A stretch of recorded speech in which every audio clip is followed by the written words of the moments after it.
প্রিয় দর্শক, শুভ সকাল। আজকে টাইমস টুডেজ হেডলাইনের বেশ কয়েকটি গুরুত্বপূর্ণ খবর নিয়ে আমাদের এই অনুষ্ঠানটি সাজিয়েছি। প্রথমেই আমরা যে রিপোর্টটা নিয়ে আলোচনা করব তা হলো জামাতের আমিরের অ্যাকাউন্ট হ্যাক বিষয়ক আলোচনা এবং যেটাকে অনেকেই এখন একজনকে অ্যারেস্ট করা নিয়ে অনেকেই বলছেন এটা একটা জজ মিয়া নাটকের মতো। এই বিষয়ে রিপোর্টে কি আছে? আসলে আপনি জানেন যে গত 31শে জানুয়ারি জামায়াতের আমির এক্স অ্যাকাউন্টে একটি নারী বিদ্বেষী খুবই আপত্তিকর একটি পোস্ট দেওয়া হয়। এরপরে সোশ্যাল মিডিয়া সহ রাজনৈতিক অঙ্গন সব জায়গাতে সমালোচনার ঝড় বয়। এরপরেই জামাতের পক্ষ থেকে দাবি করা হয় যে তাদের অ্যাকাউন্টটি হ্যাক হয়েছে। তারা হাতিঝিল থানায় একটি জিডি করে। এই জিডি করার পর পুলিশ গতকালকে ওই জিডিতে সূত্র ধরে পুলিশ ঢাকা মহানগর গোয়েন্দা পুলিশ তদন্তে নামিয়ে জানতে পারে যে বঙ্গভবনের একজন সহকারী প্রোগ্রামারের ইমেল আইডির মাধ্যমে এই হ্যাকটা করা হয়েছে। সেই সূত্র ধরে তাকে মঙ্গলবার রাত্রে মানে গত রাতে 12টার দিকে তার রাজারবাগের বাসা থেকে সারোয়ার আলম নামে ওই ভদ্রলোককে ডিবি তাদের মিন্টো রোডে প্রধান কার্যালয়ে নিয়ে গেছে। ডিবি প্রধানের সাথে আমার কথাতে তিনি বলেছেন তাকে আমরা বিভিন্ন বিষয়ে যাচাই বাছাই তার ল্যাপটপ মোবাইল এগুলি ফরেন্সিক পরীক্ষার জন্য সিআইডিতে পাঠানো হয়েছে। ফরেন্সিক রিপোর্ট পাওয়া গেলে কনফার্ম হওয়া যাবে। এখন পর্যন্ত তার আটকের ব্যাপারে কিংবা আটকও বলা হয় না, তাকে গ্রেপ্তারও বলা হয় না, যেহেতু মামলা হয় না। তাহলে ডিবি কার্যালয়ে 2 দিন কি রাখতে পারে ডিবি? সে ডিবি বলছে যে আমরা তাকে আমরা একটা লোককে তদন্তের প্রয়োজনে কিছু জিনিস যাচাই বাছাই করার জন্য তার সাথে কথা বলছি। এটা যে কাউকে তদন্তের ক্ষেত্রে করতে পারি। বাট এর মধ্যে হচ্ছে জামাতের পক্ষ থেকে জামাতের একজন মুখপাত্র তিনি দাবি করেছেন যে এই যে যাকে হেফাজতে কিংবা জিজ্ঞাসাবাদ করছে কথা বলতে সেই এটার সাথে জড়িত। বাট ডিবি কিন্তু এখন পর্যন্ত আমি একাধিকবার কথা বলেছি, তথ্য প্রমাণ ছাড়া জামাত যেভাবে একটা লোককে সরাসরি স্পেসিফিক দোষী বলছে, এটাও কিন্তু যারা অপরাধ নিয়ে কাজ করে অপরাধ বিশেষজ্ঞ ঢাকা ইউনিভার্সিটির একাডেমিক শিক্ষকের সাথে আমরা কথা বলেছি, রাজনীতিক নিয়ে যারা বিশ্লেষণ তাদের সাথে কথা বলেছি। আসলে এটা একটা দায় সরাগোছের কথাবার্তা এবং এটা অনেকেই বলছেন এক্সপার্ট। যেমন ঢাকা বিশ্ববিদ্যালয়ের যে শিক্ষক আছেন যে উনি দীর্ঘদিন ধরে অপরাধীদের নিয়ে নানা রকম কাজ করে থাকেন, উনি বলেছেন যে এটা আসলে রাজনীতিবিদরা নিজেদের অনেক কাজের ব্যর্থতার দায় এড়ানোর জন্য অন্যের উপরে অন্য ঘরে দোষ চাপানোর চেষ্টা করে, নানা নাটকীয়তা কথাবার্তা বলে। এটা যেমন ইতিপূর্বে একটা জজ মিয়া নাটক হয়েছিল আমরা জানি 2004 সালের 21শে আগস্ট গ্রেনেড হামলা ঘটনায়। এটাও কি তদন্ত শেষ হওয়ার আগে দোষী চিহ্নিত হওয়ার আগে জামাত যেভাবে একজনের ব্যাপারে স্পেসিফিক বলছে সেটা কি সেরকমই কোনো জজ মিয়া নাটকের ইঙ্গিত বহন করে কিনা? এই বিষয়ে জামাতের কাছে কি কোনো প্রমাণ আছে যে এই ভদ্রলোক জড়িত? জামাত বলছে যে যেহেতু তার ইমেল আইডিটা ব্যবহার করা হয়েছে এই কারণে সেই জড়িত। বাট আমি বঙ্গভবনের 4 জন পদস্থ কর্মকর্তা, মহামান্য রাষ্ট্রপতির কার্যালয়ের সচিব, একজন জয়েন্ট সেক্রেটারি সহ আরও 2 জন কর্মকর্তা এটা আবার সমন্বয় করছে, ডিবিকে সহায়তা করছে, তদন্ত সংস্থাতে সহায়তা করছে। তাদের একজন আবার আমাকে বলেছেন যে ওই যে সারোয়ার আলম তার এই মেল আইডিটাও নাকি কিছুদিন আগে হ্যাক হয়েছিল। তবে দুঃখের বিষয় হচ্ছে যে তারা দাবি যে এটাতে আবার এভিডেন্স রাখে নাই, ফরেন্সিক পরীক্ষা এটা প্রমাণ পাওয়া যেতে পারে, বাট তিনি আবার কোনো জিডি করেননি। এই কারণে মনে হয় সবকিছু যাচাই বাছাই করার জন্য ডিবি সময় নিচ্ছে। তাহলে যদি ওনার অ্যাকাউন্ট হ্যাক হয়ে থাকে তাহলে জামাত যে দাবি করছে তার অ্যাকাউন্ট থেকে একটা ইমেল গিয়েছিল, সেটা কি তাহলে সত্যি? না, এটা আমরা আরেকজন মাওলানা ভাসানী বিজ্ঞান ও প্রযুক্তি বিশ্ববিদ্যালয়ের আরেকজন শিক্ষকের সাথে কথা বলেছি যিনি এই অপরাধীদের বিভিন্ন কার্যক্রম বিশ্লেষণ করে থাকে। তার ভাষ্য হচ্ছে যে প্রযুক্তির যে ব্যবহার এর সাথে অপরাধীরাও তাদের কৌশল এবং ব্যবস্থাপনা চেঞ্জ করেছে। তারা বিভিন্ন সময় অনেক মানুষের জিনিসপত্র social media account mail account hack করে নির্দোষ লোকের উপর দায় চাপানোর জন্য কৌশল নেয়। এই কারণেই কোনো কিছু তদন্তে প্রমাণিত না হওয়া পর্যন্ত, ফরেন্সিক রিপোর্ট না হওয়া পর্যন্ত কাউকে দোষী বলাটা সমীচীন নয় বলে এসব বিশেষজ্ঞরা মনে করেন। তাহলে আমরা কি জামাতের কাছে জানতে চেয়েছি যে জামাত কেন তদন্তের আগেই তাকে দোষী সাব্যস্ত? হ্যাঁ, জামাতের পক্ষ থেকে তারা প্রেস ব্রিফিং করে জামাতের কর্মকর্তারা বলছেন যেহেতু ইমেলের ক্লোটা পেয়ে গেছে এবং পুলিশ তাকে বাসা থেকে নিয়েছে। এর মধ্যে আরেকটা দিন জানিয়ে রাখি, আপনি জানেন যে গতকালকে জামাতের পক্ষ থেকে একটি প্রতিনিধি দল বঙ্গভবনে গিয়েছিল। মহামান্য রাষ্ট্রপতি সাময়িক সচিবের কাছে তারা একটা আবেদন করে এর বিচার চেয়েছে। বিষয়টা কিন্তু এরকম হওয়ার কথা না। যদি এটা জিডি হয়ে থাকে, হ্যাক হয়ে থাকে, তাহলে তো এটা পুলিশ, র্যাব, গোয়েন্দা সংস্থা অন্যদের কাছে যাবে। বঙ্গভবনে কেন সাইবার ক্রাইম ডিপার্টমেন্টে যেতে পারে? এইটা নিয়ে এটা বঙ্গভবনে যাওয়ার পেছনে একটা উদ্দেশ্য আছে, কারণ ওই জামাতের পক্ষ থেকে নাকি তারা ওই যে মেলের যে ব্যাপারটি জানতে পেরেছে যে ওই মেল ব্যবহার করে, এই কারণে সাময়িক সচিবের কাছেই তারা বিচার চেয়েছে কিংবা প্রতিকার চেয়েছে। সেই সূত্র ধরে জামাতের আবেদনের কয়েক ঘন্টা পরে কিন্তু এই গোলাম সারোয়ার আলমকে তার বাসা থেকে ডিবি মিন্টো রোডের কার্যালয়ে নিয়ে গেছে। আজকে আমাদের একটা রিপোর্ট আছে, সেটা হইল জেফরি ইপস্টাইন ফাইল নিয়ে, যে দুনিয়া জুড়ে যে এই বিতর্ক আলোচনার মধ্যে ওই ফাইলেও অনেক বাংলাদেশ রিলেটেড অনেক কিছু পাওয়া গেছে, ওইটাতে আসলে কি কি আছে বাংলাদেশ সম্পর্কিত? বাংলাদেশের ডক্টর ইউনুস মোহাম্মদের নাম পেয়েছি। সেখানে একজন ইমেল প্রেরক বলছেন যে তিনি এবং ইসাবেল নামক একজন নারী ডক্টর মোহাম্মদ ইউনুসকে পরিচয় করিয়ে দিয়েছিলেন সিমসন্স কার্টুনের কার্টুনিস্টের সঙ্গে, ম্যাট গ্রোনিংয়ের সঙ্গে, এবং তারপরে মোহাম্মদ ইউনুসকে নিয়ে যে কার্টুনটি বানানো হয় সেটি তিনি এপস্টিনকে পাঠান এবং সেটি নিয়ে তারা প্রচুর গর্ববোধ করেন। তারা এটা মেনশন করে। কে পাঠায় ইফস্টাইনের কাছে? আমরা সেই ব্যক্তির পরিচয় এখনো জানতে পারিনি, সেটা এখন রিডাক্টেড আছে ফাইলে। ওকে, তার পরবর্তীতে যেটা হচ্ছে যে আরেকজন বাংলাদেশি নারীর সম্পর্কিত আলোচনা আছে, যেটা উনি কি বলছিলেন? সেখানে আমরা একটা 19 পেজের একটা পিডিএফ ফাইল আছে যেখানে তাদের কনভারসেশনটা শুরু হয় হচ্ছে বিজনেস কমার্স রিলেটেড, কিন্তু এরপরেই সেই নারী উত্তেজিত হয়ে বলেন যে তিনি কোনো বেশ্যা বা দালাল হতে পারবেন না, তিনি এপস্টিনের কোনো ফ্রেন্ডের সাথে শুতে পারবেন না, এরকম কথা তিনি বলেন। এবং এই কনভারসেশনের পরবর্তীতে একটা সময়ে তারা বাংলাদেশের প্রসঙ্গ তুলেন, যেখানে এপস্টিনকে জিজ্ঞেস করা হয় যে বাংলাদেশ কেন। তখন এপস্টিন ওখানে বলেন যে তিনি বাংলাদেশে কলেরা নিয়ে কাজ করতে চেয়েছিলেন এবং আশানুরূপ ফলাফল পাননি। পরবর্তীতে এই কনভারসেশনে আবার কথার মোড় ঘুরে গিয়ে আবার সেই নারীর উপরে কথাটা আসে এবং এই নারী পরবর্তীতে আবার বলেন যে তিনি কোনো বেশ্যা বা দালাল হতে পারবেন না। এবং এর পরবর্তীতেও দেখা যায় যে পরের দিন এপস্টিন তাকে গুড মর্নিং ইমেল করেন। এই ব্যাপার থেকে আমরা যেটা ধরতে পারি যে এই মহিলা হয়তো কোনোভাবে বাংলাদেশের সাথে যুক্ত থাকতে পারেন বা বাংলাদেশিও হতে পারেন, তার কাছে কোনো তথ্য আছে, অথবা কোনো প্রজেক্টকে ঢাল করে তারা বাংলাদেশের কোনো প্রজেক্ট নিয়ে কাজ করছেন। জি, মোবাইল ফাইন্যান্সিয়াল কোম্পানি বিকাশের সাথে কিছু আলোচনা, ডিলিং এর বিষয়টা বলা হচ্ছিল সেখানে আছে। এখানে আমরা একটা রিপোর্ট পেয়েছি যেখানে হচ্ছে স্বাস্থ্যক্ষেত্র এবং প্রযুক্তি ক্ষেত্রে বিনিয়োগ করতে চেয়েছেন বিল গেটস এবং সেটার জন্য একটা ইনভেস্টমেন্ট প্ল্যান দেওয়া হয়েছে। ওই প্ল্যানে আমরা দেখতে পারি যে এপস্টিনের পক্ষ থেকে ইনভেস্টমেন্ট টিমে জুলি স্যান্ডার্স নামে একজন, তিনি বাংলাদেশের বিকাশের সাথে বড় একটা চুক্তি করেছিলেন এবং সেটাকে নোটেবল ডিলস হিসেবে সেখানে মেনশন করা হয়। এবং পরবর্তীতে ডিজিটাল ফাইন্যান্স নিয়ে একটা বড় রিপোর্টের মধ্যেও আমরা সেখানে দেখি যে বিকাশের সিইওর উদ্ধৃতি দিয়ে সেই রিপোর্টটায় তাকে অংশ করা, সিইওর সম্ভবত নাম ছিল। তো কি সেই ক্ষেত্রে কি কোনো ফাইন্যান্সিয়াল ডিলিং হয়েছিল বিকাশের সাথে, এরকম কিছু আছে? হ্যাঁ, এক্ষেত্রে সেটাই বোঝা যাচ্ছে যে এপস্টিনের দলের জুলি স্যান্ডার্স বিকাশের সাথে চুক্তি করেছিলেন এবং পুরো ফাইলে বিকাশ সম্পর্কে আরো ডিটেলসে বলা আছে যে তারা বিকাশের সাথে কি কি কাজ করেছেন বা বিকাশ কি কি কাজ করেছে সেগুলো দেখানো হয়েছে তাদের কাজের অংশ হিসেবে।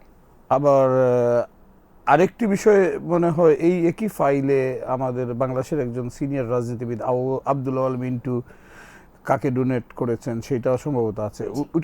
ওই ঘটনাটা কি আসলে? মার্কিন গভর্নর বিল রিচার্ডসনের নির্বাচনী প্রচারণায় অংশ হিসেবে তিনি $5,000 অনুদান দিয়েছিলেন এবং যেহেতু তার সাথে বিল রিচার্ডসনের সাথে এপস্টিনের ভালো সম্পর্ক ছিল, সেই সুবাদে আমরা মিন্টুর নাম দেখতে পাই। কিন্তু এখানে তো মনে হয় ওই ফাইলে একই গ্রামীণ গ্রুপ, গ্রামীণ হেলথ এইরকম কিছু কি ছিল? গ্রামীণ গ্রুপের নামও এসেছে, ডক্টর মোহাম্মদ ইউনুসের নাম এসেছে, কারণ তারা হচ্ছে গ্রামীণ হেলথ ইনোভেশনস নিয়ে কাজ করতে চাচ্ছিলেন। গ্রামীণ হেলথ ইনোভেশনসের উপরে বিস্তারিত একটা রিপোর্ট আলাদা একটা ফাইল হিসেবে আছে, যেখান থেকে ধারণা করা যেতে পারে যে তারা কাজ করছিলেন একসাথে এবং এই প্রতিষ্ঠানকে বেশ পর্যবেক্ষণ করছিলেন তারা। আমাদের তো প্রথম পাতায় আজকে একটা রিপোর্ট আছে যে বন্দর ইজারা দেওয়ার প্রতিবাদে শ্রমিকদের আন্দোলন চলছে এবং তারা এখন মোটামুটি 24 ঘন্টার কর্মবিরতিতে চলে গেছে। ওইটার এফেক্টের তো সম্ভবত এক্সপোর্ট ইম্পোর্ট দুইটাতেই এফেক্ট করছে। কি অবস্থা এটা?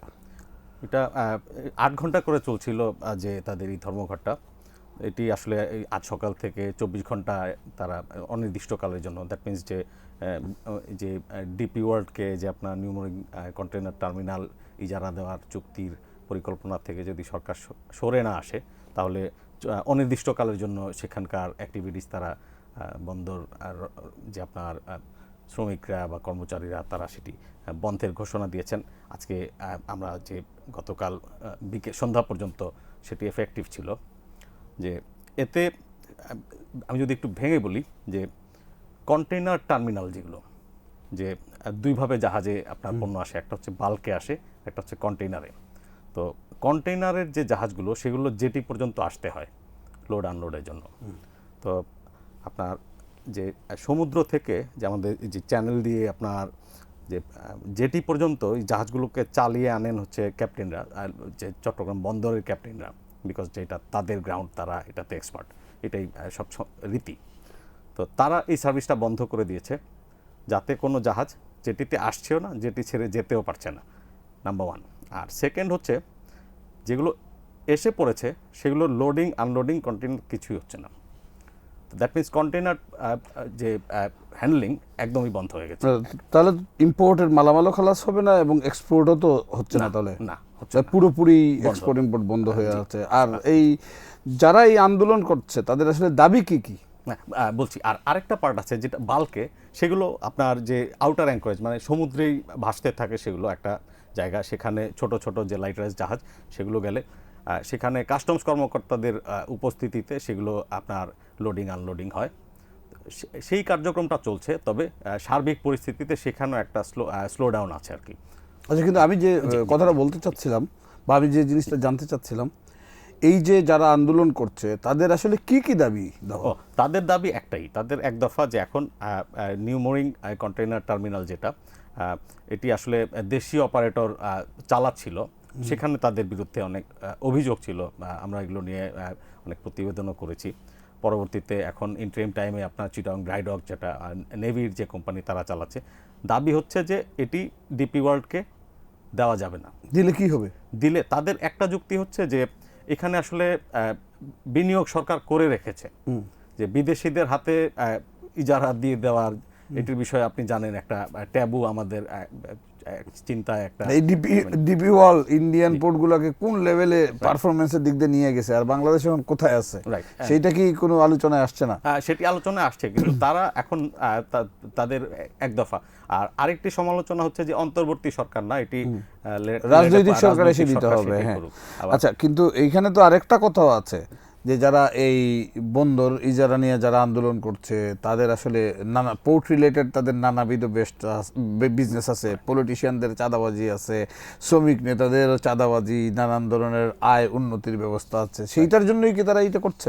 And apparently this is all the vested groups, তারা এক হয়েছে শ্রমিক, কর্মচারী, বন্দর রক্ষা, নানান ব্যানারে। আমাদের আজকে একটা রিপোর্ট আছে পশ্চিমবঙ্গের নির্বাচনে ইন্ডিয়ান রাজনীতিবিদরা কিভাবে অ্যান্টি বাংলাদেশি কার্ড খেলছেন সেটা নিয়ে, ওটাতে আসলে কি আছে রিপোর্টটাতে? আচ্ছা, আমরা সবাই জানি যে আগামী এপ্রিল বা মে মাসে ওয়েস্ট বেঙ্গলে ইলেকশন, 5 বছর পরে ইলেকশন হচ্ছে, খুব স্বাভাবিক। এই ইলেকশনে যেটা দেখা যাচ্ছে যে এর আগেও কম বেশি হয়েছে, কিন্তু এই ইলেকশনে খুব বেশি মাত্রায় যেটা দেখা যাচ্ছে যে অ্যান্টি বাংলাদেশ যে কার্ডটা সেটা খুব বেশি মাত্রায় ব্যবহার হচ্ছে, এবং এই ব্যবহারটা যারা রাইট উইং বা হিন্দুত্ববাদী যারা বিশ্বাস করে বিজেপি এবং ওই গ্রুপটা কিন্তু ব্যাপকভাবে তারা এই বাংলাদেশ বিরোধী, এবং বাংলাদেশের থেকে লোকজন ইলেকশনের সময় সেখানে গিয়ে ভোট দেয়, এবং সেখানে ইল্লিগাল বাংলাদেশিরা মাইগ্রেট করেছে এবং তারা সেখানকার ডেমোগ্রাফিক প্যাটার্নটা চেঞ্জ করে দিচ্ছে। এই দুটো অভিযোগ তারা র্যান্ডামলি করছে। শুধু এটাই না, আমরা যদি দেখি যে রিসেন্টলি যে ঘটনাগুলো ঘটছে, বেঙ্গলি স্পিকিং, বাংলা ভাষা কথা বললেই, এবং মুসলিম, এই দুটো হলেই তারা ধরে নেয় যে সে বাংলাদেশ থেকে এসছে।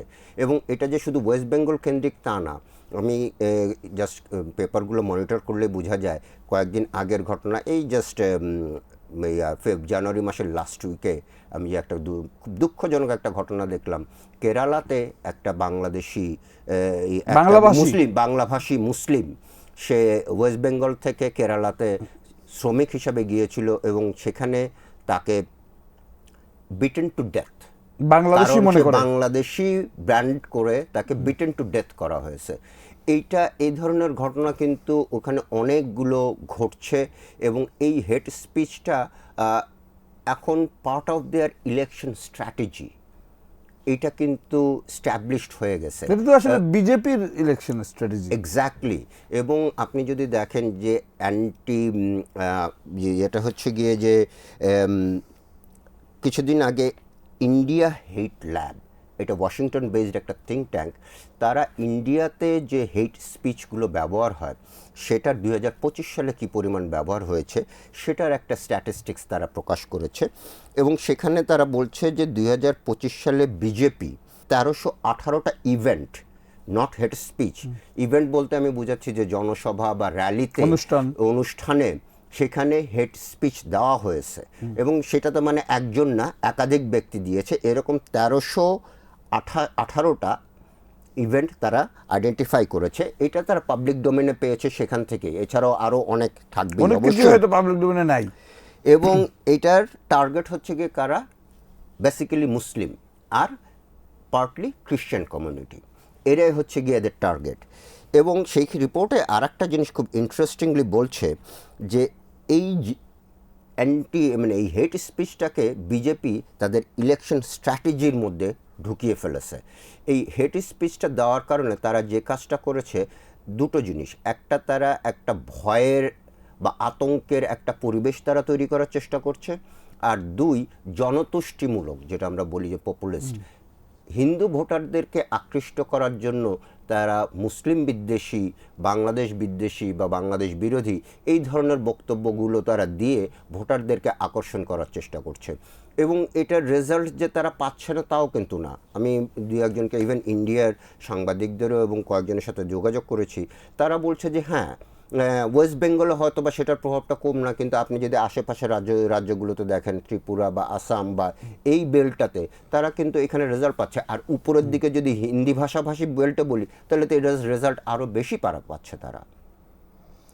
তাহলে বিজেপি যেনতেনভাবে বাংলাদেশ কার্ড, রিলিজিয়াস কার্ড এ করে সর্বশেষ যে জায়গাটা রয়ে গেছে ওয়েস্ট বেঙ্গল, এটাকেও নিয়ে নিতে চায় অফকোর্স। এবং যেটা আমি বললাম যে এখন এই হেট স্পিচটা যেহেতু কাজ করছে এবং বিজেপি সেটার ম্যাক্সিমাইজ করার জন্য তাদের যে ইলেকশন স্ট্র্যাটেজি, এবং এই ইলেকশন স্ট্র্যাটেজির পার্টটা যখন তারা এই ন্যারেটিভটা বিল্ড করে, এবং এটার একটা ইন্টারেস্টিং ট্রেন্ডও আছে, যখন তারা এই ন্যারেটিভগুলো দেয়, এই হেইট ন্যারেটিভগুলো দেয়, এর পরবর্তীতে যখন তারা ওই পার্টিকুলার স্টেটসগুলোতে ক্ষমতায় যায়, যে সমস্ত জায়গায় বিজেপি ক্ষমতায় যায়, তখন এই ন্যারেটিভগুলোকে তারা পলিসি ইনিশিয়েটিভ হিসেবে ব্যবহার করে। সে ফর এক্সাম্পল, বিজেপি যে কটাতে জিগেছে সেই জায়গাটাতে অ্যান্টি কনভার্সন ল, তার মানে আপনি কনভার্ট হবেন, সেক্ষেত্রে কিন্তু খুব মানে শক্ত একটা আইন তারা সেই সমস্ত স্টেটগুলোতে করেছে। ফলে এটা যে তাদের ওয়ান থিং ইজ স্ট্র্যাটেজি, এবং সেকেন্ড থিং হচ্ছে কি যে ফিউচার গোল, তাদেরকে যে হিন্দুত্ববাদ প্রতিষ্ঠা করার জন্য যা যা করণীয়, সেটারও কিন্তু তাদের একটা লক্ষ্য থাকে যে এইগুলো ব্যবহার করে আমরা সেটার লক্ষ্য অর্জন করব। আচ্ছা, এই কার্ডগুলো কিন্তু ওয়েস্ট বেঙ্গলেও লাস্ট ইলেকশনে ব্যবহার হয়েছিল, কিন্তু ওইটা ওইভাবে কাজ করে নাই। এইবার কি কাজ করবে এটা? আমি ওইখানকার যেটা কথাবার্তা বলে বুঝেছি, ওইখানকার যারা লোকাল রয়েছে তাদের ধারণা যে এই কার্ডটা খুব একটা বেশি কাজ করবে না। কার্ডটাতে হয়তো কিছু কাজ করবে অবশ্যই, এটাতে যে কাজ না করলে তো তারা ওখানে এইভাবে এই ম্যাসিভ স্কেলে এটা ডিপ্লয় করতো না।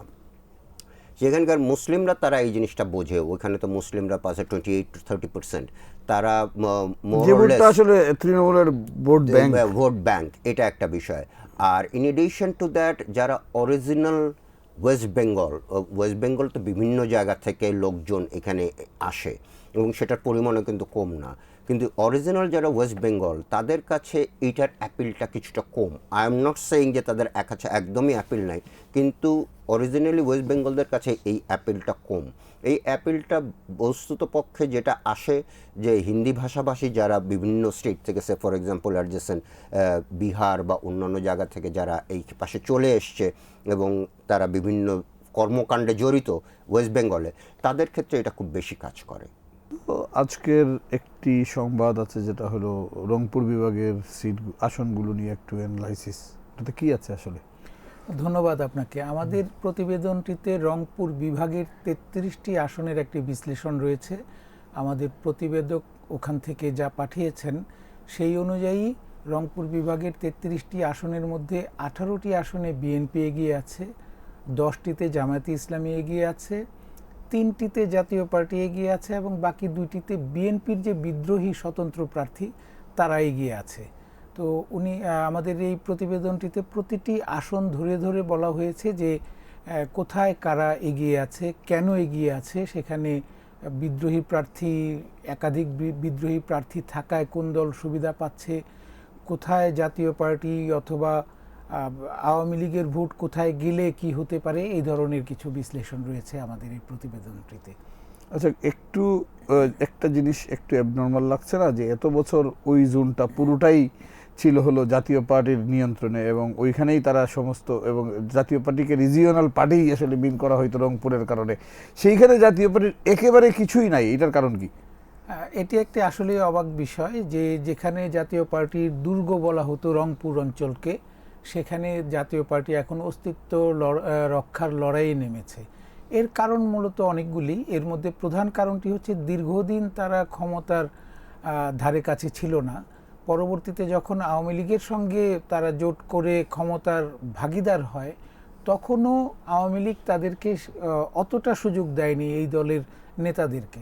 সুতরাং সাধারণ মানুষের মধ্যে এমন একটি ধারণা তৈরি হয়েছে যে যেই দল ক্ষমতায় যায় তাদেরকে ভোট দেওয়াই তো ভালো, সরাসরি তাদের যে লেজুর হবে তাকে আর ভোট দিয়ে লাভ কি, এরকম একটি প্রবণতা তৈরি হয়েছে জাতীয় পার্টির ওই অঞ্চলটাতে। আরেকটি কারণ হচ্ছে জাতীয় পার্টির নিজস্ব সাংগঠনিক অবস্থা। এরশাদ সাহেব জীবিত থাকাকালেই শেষ দিকে জাতীয় পার্টি মূলত সবসময়ই আমরা এরশাদ ভিত্তিক রাজনৈতিক দল হিসেবে দেখেছি।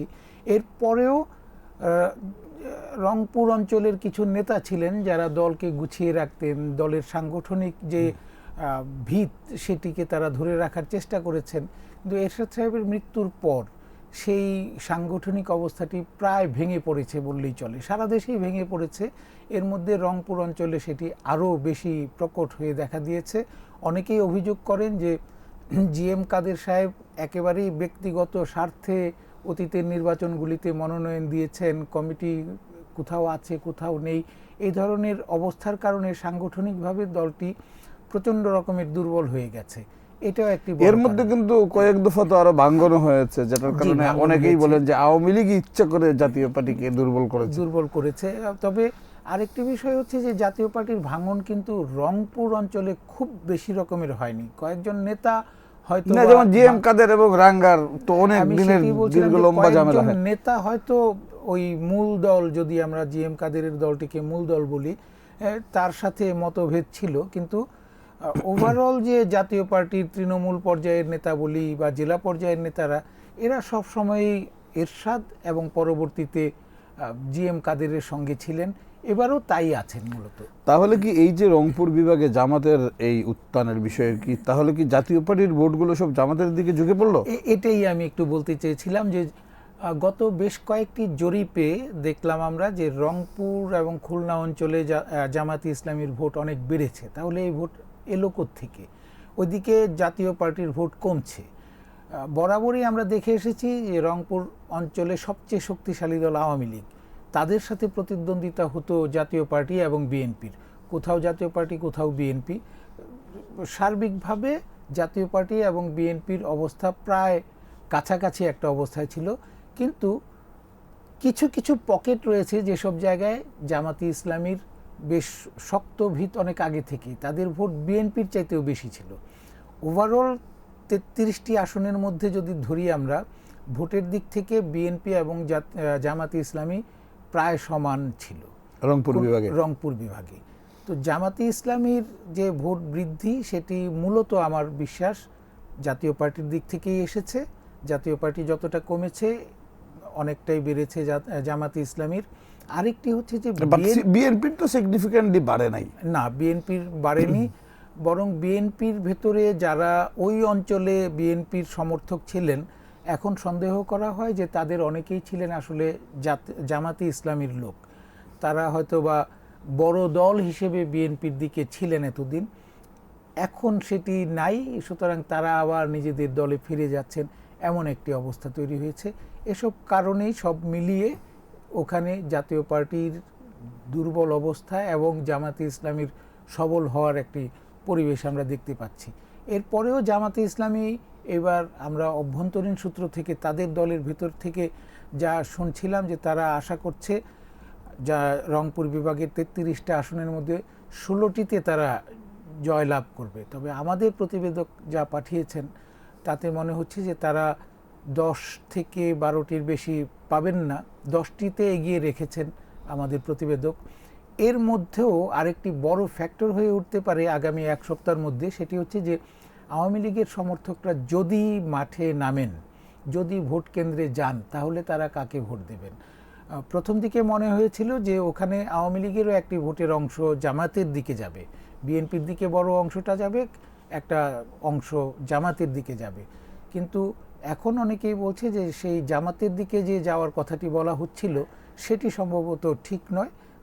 আওয়ামী লীগের বেশিরভাগ ভোটার যদি মাঠে যায় তাহলে তারা বিএনপি এবং জাতীয় পার্টির প্রার্থীকেই ভোট দিবে। সেক্ষেত্রে জাতীয় পার্টি কোথাও কোথাও আগের চাইতে আরও ভালো করতে পারে এবং 3টি আসন বেড়েও যেতে পারে তাদের।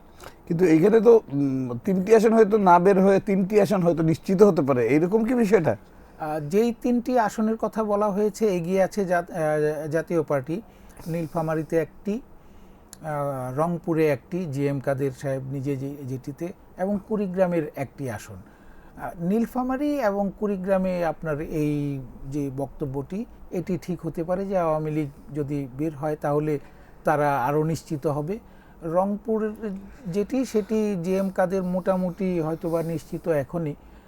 এর পরেও যদি আওয়ামী লীগ মাঠে যায় তাহলে তার সাথে যে প্রতিদ্বন্দ্বী বিএনপি, উনি হয়তো খুব আহামরি কোনো ভালো কিছু করতে পারবেন না। সেক্ষেত্রে জিএম কাদের আরও শক্তিশালী হবে। এই 33টি আসনেও তো বিএনপির বিদ্রোহী প্রার্থীরা রয়েছেন। যে বিদ্রোহী প্রার্থী 2টি আসনে এগিয়ে আছে। এই 2টি আসনের মধ্যে আবার একটি আসনে বিএনপির বিদ্রোহী প্রার্থী প্রতিদ্বন্দ্বিতা করবেন, তার প্রধান প্রতিদ্বন্দ্বী বিএনপির মনোনীত প্রার্থী। আরেকটি আসনে তার প্রতিদ্বন্দ্বী হচ্ছেন জামাত ইসলামের প্রার্থী। আর কয়েকটি আসনে বিদ্রোহী প্রার্থী থাকায় তাদের নিজেদের ভোট ভাগাভাগি হওয়াতে জামাত ইসলামী সুবিধা পাচ্ছে। যেমন দিনাজপুরে এই ঘটনাটি ঘটবে। দিনাজপুর 1 এবং 2, এই যে 2টি আসন, সেখানে অভ্যন্তরীণ কোন্দল খুব প্রকট। সেখানে বিদ্রোহী প্রার্থীকে যদি বলে কয়ে বসিয়েও দেওয়া যায়, কিন্তু তাদের সমর্থকরা ঠিক দলীয় প্রার্থীকে ভোট দেবে কিনা এটি নিয়ে যথেষ্ট সন্দেহ রয়েছে। তো এসব কারণেও জামাতে ইসলামী বেশ কয়েকটি আসনের সুবিধাজনক অবস্থায় আছে বিএনপির নিজেদের অভ্যন্তরীণ কোন্দলের কারণে। ধন্যবাদ।